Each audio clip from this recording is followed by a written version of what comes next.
Hi guys, and it's been a month na simula nung hindi tayo nakapag-vlog. Hindi tayo present, naging active sa natin, sa channel natin dahil maraming gatherings na kailangang asikasuhin. Nagbawi ako sa lights and sounds ko dahil for about 2 years ngayon lang kami ulit nakabalik sa event industry. And ngayon, magka-summer na naman, so back naman sa pag-focus naman dito sa ating Martis Repair and Maintenance Shop. At nagkataon kaya hindi rin nakapag-vlog kasi mga online school yung mga bata. So tulungan kami ni Mrs. Kapag yung mga online sila, ako muna in charge, and then mag-drop by lang ako sa shop kaya hindi ako nakakapag-vlog din kahit gusto ko. Kasi mag-drop by lang ako sa sa shop, sandali lang, and then dito na ako sa bahay. Binabantayan ko yung aking mga tatlong bugoy. So ngayon, kahit sandali lang ako nagda-drop by doon, kinukuha ko yung mga dapat kong gawin. At daily pa rin gumagawa ako dito sa bahay, yung mga hindi nila kaya dito ko dinadala. So, samahan niyo ako doon sa mga ilang mga gagawin ko today. Kung ilan lang yung kaya ko i-vlog sa inyo at may share sa inyo. So once again, samahan niyo ako. Tara!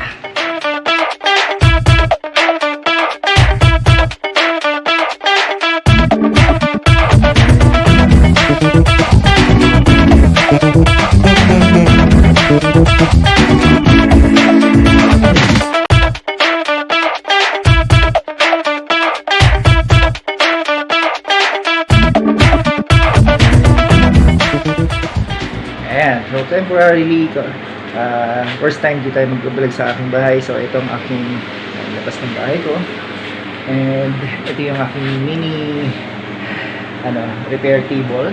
So hindi man ganun kakumpleto tulad ng nasa shop ko, but still nairaraos ko kapag para hindi sayang yung oras ko kahit nandito ako sa bahay, hindi ako makapunta sa shop, although nandun naman yung ating mga kasama sa trabaho. So ngayon, sa mga kinuha ko, once again meron tayo ditong air fryer. So nakataob lang siya. Siguraduhin lang natin na kung sakali tayo kagaya nito, dahil ordinary table yung gamit ko, hindi kagulong sa shop na may matting siya. Lagi natin sasapinan para maiwasan yung magasgasan yung mga unit na ginagawa natin. So bibigyan ko kayo ng update. Ang una nating tinetest pagdating dito is yung wire niya. Ayan. So yung ating wire mula dito sa plug at dito sa dulo niya is okay. So sa air fryer, pag okay yung plug niya, just binubuksan lang naman natin yan. May mga tornilyo lang naman siya dito sa ilalim.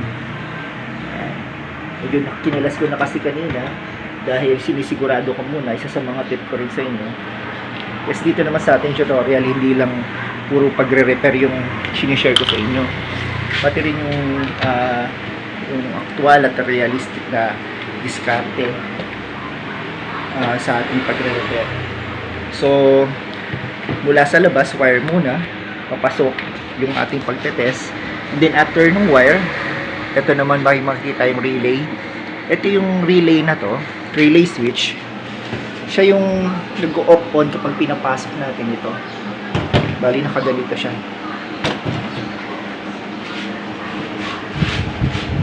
Pag pinasok natin ito, meron itong dito sa ilalim, ito, sorry, ayan, yung pinaka gitna na yan, yung kalawit na yan, magkukonek yan dito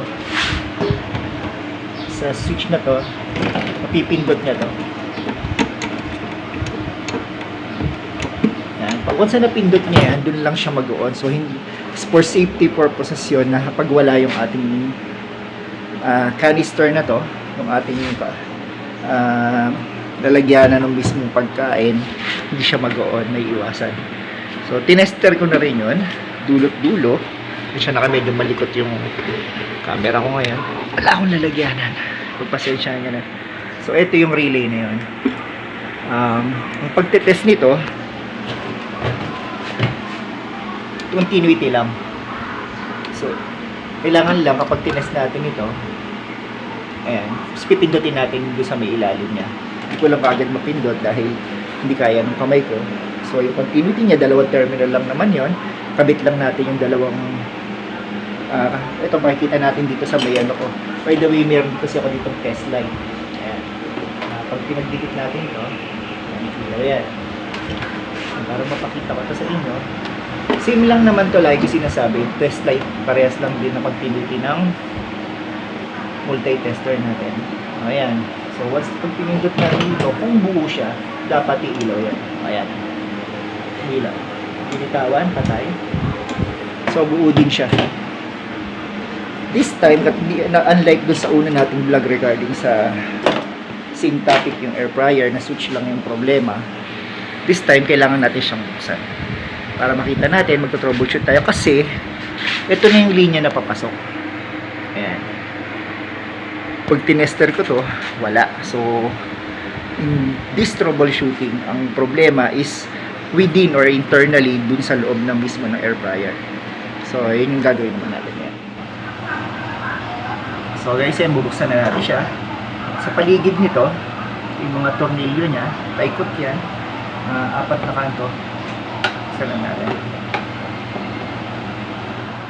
So, again, once na nagkakalas tayo, yung mga tornilyo, lagi natin ilalagyan ng lalagyan, lagi natin iayos sa isang nila.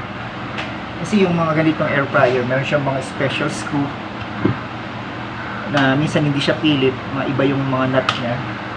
Para kung anong tinanggal natin, yun din ibabalik natin.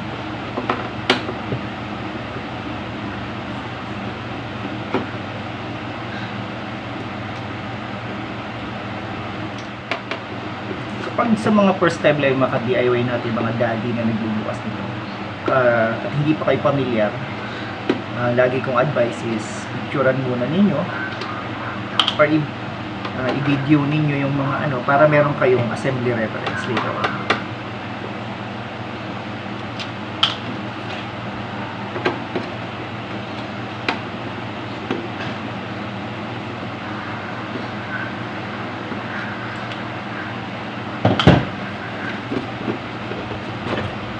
So, tanggal na natin to.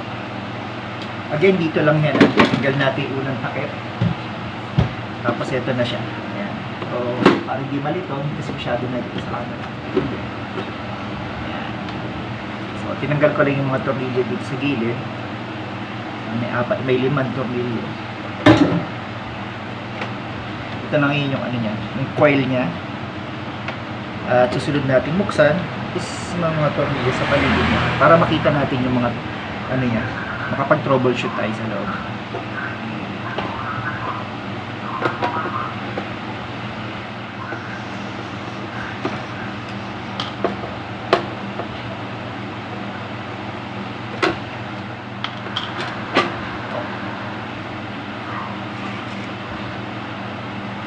Tingnan natin yung pinaka-ring, yung takip niya.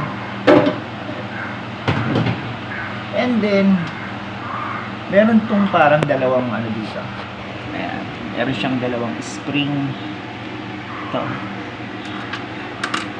So, itatabi po natin ito. Meron siya, dito siya nakalagay. Dito. At ito pa isa. Bilang natin. Laging tatandaan kung saan yan. Ibabalik para pag mamaya later on, ibalik siya ng maayos.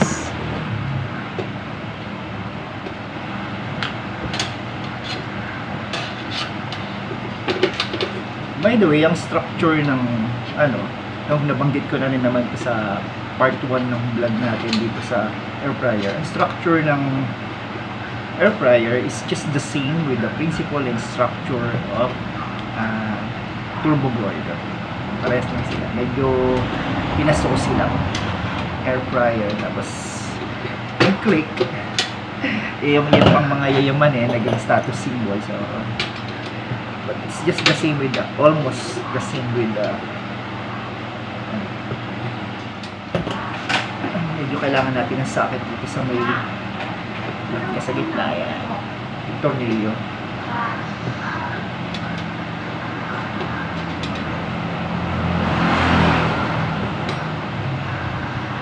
Ito yung naka-reverse nut siya, yung pinaka-tornilyo sa gitna. The reason why, reverse nut sabihin, most common kasi is kaliwa yung tanggal natin o yung baklas natin. eto, ginagawa ng mga company is binabaligtad nila yung thread para rin maiwasan na basta ma-repair natin. So, kapag ayaw matanggal, it doesn't mean na masikip siya. Minsan, pasikip yung ginagawa natin. There are certain models na ginagawa nila ito to avoid yung repair natin at gaya nito, reverse na. Ang tanggal niya is pakana. Para nagiging aware din kayo pag nagkalas kayo dito in the future or sinubukan ninyo mag-DIY.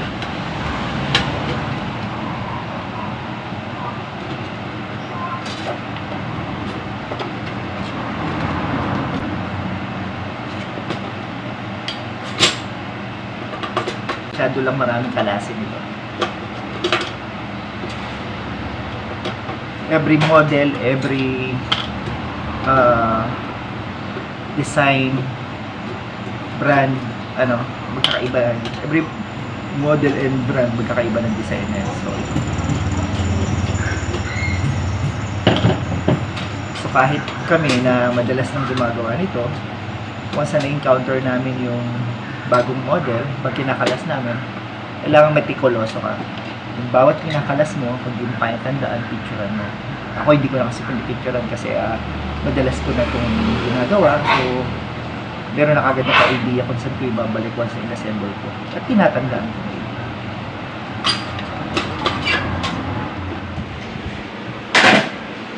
By the way, ang pinakatatandaan ko at hinahanap ko talaga dito once na kinalas, so kailangan natin hanapin is yung thermal fuse. Makikita nyo dito, yan yung kulay puti na to. Against the light, dito tayo. Ayan. Ito yung kulay puti na yan. Ito. Yan yung thermal fuse. So, because of non-continuity, yan yung madalas na i-check natin dahil siya yung safety device na naging isa sa mga most common na kung bakit siya nawawala ng power. So, kailangan lang natin itong tanggalin at palitan. So, ito yung thermal fuse niya. Hindi ko na totally kasi kinakalas para mamaya madali ko rin maibalik. Ito yung thermal fuse niya.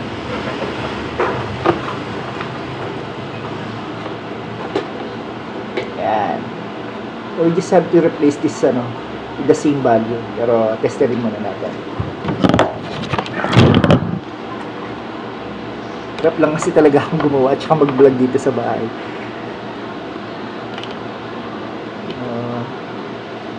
Ayan, walang continuity yung ating fuse.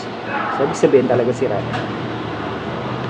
Ayan. So, this time guys, napalitan ko na tong yung may dumating kasi na nagpa-estimate kaya medyo naputol yung vlog ko. Palitan ko na yung fuse niya. So, kailangan na lang natin siya ibalik.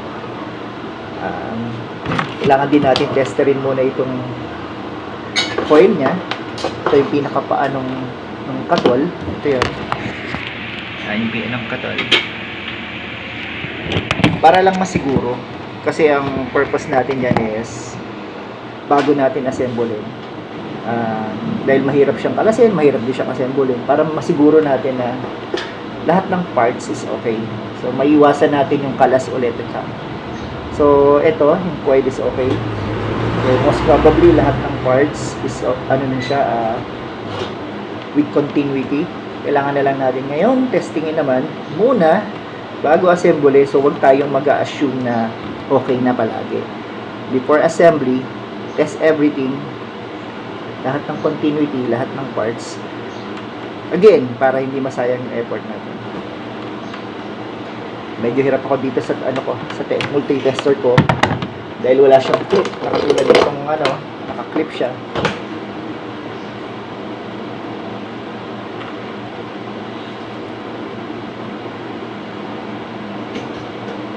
So, i-on ko na lang siya. Ito. Ayan, nilo na. So, ito yung tester ko. Ayan, okay na siya. Ibig sabihin, everything is already with continuity from the internal parts palabas.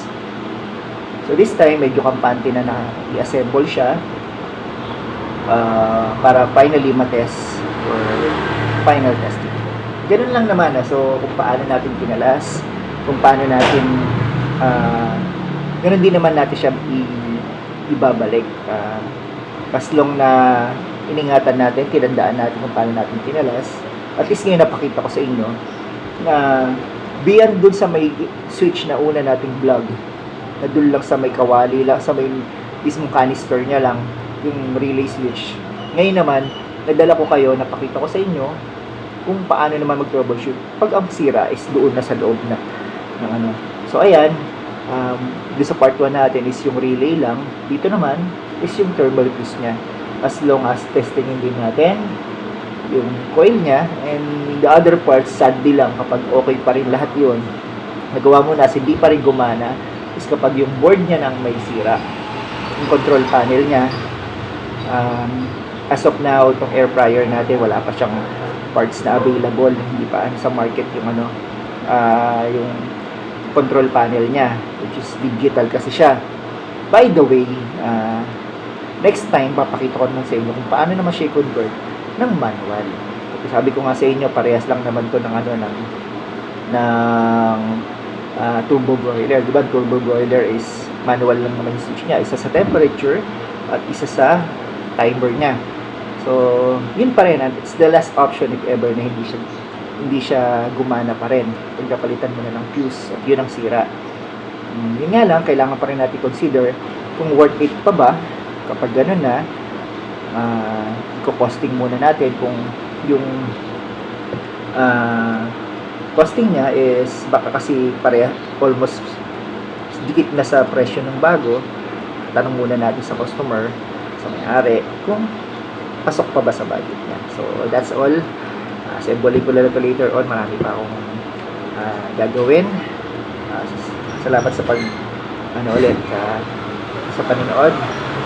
So it's me, Marty of Marty's Repair Maintenance Shop. God bless everyone.